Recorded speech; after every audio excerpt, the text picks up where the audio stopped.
Türkiye Silahlı Qüvvələri IŞİD-in mövqelərinə hücum edərək təhlükə ocaqlarını uğurla məhv etdi. Bunu Türkiyənin baş naziri Əhməd Davutoğlu bəyan edib.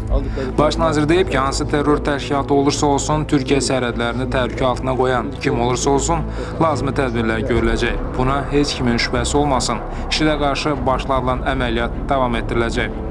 Bu arada Türkiyədə daha bir polis PKK terrorçuları olduğu ehtimal edilən naməlum şəxslər tərəfindən girov götürülüb. İstanbulda çalışan polis məmuru ailə ziyarətindən qayıdarkən Diyarbəkir Bingöl yolunda hücuma məruz qalıb.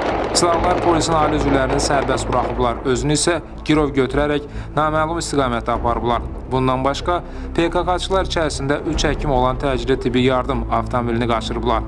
Eyni zamanda Diyarbəkir və Hakkari əyalətlərində PKK terror təşkilatının törətdiyi partlayışlar nəticəsində azı 10 polis əməkdaşı yaralanıb, daha bir asayiş keşişçisi girov götürülüb.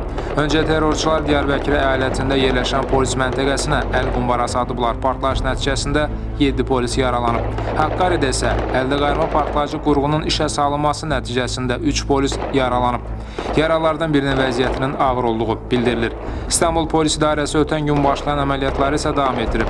Beyoğlu istiqamətinə keçirilən əməliyyata havadan da dəstək verilib. Xüsusi təyinatlılar öncədən müəyyən edilən ünvanlara eyni anda basqın ediblər. Əməliyyatlar davam edir. Rəsmi Ankara isə baş verən hadisələrə nəzarət etməyə çalışır. Bu məqsədlə Türkiyənin baş naziri Əhməd Davutoğlu'nun başçılığı ilə Çankaya Köşkündə fövqəladə iclas keçirilib.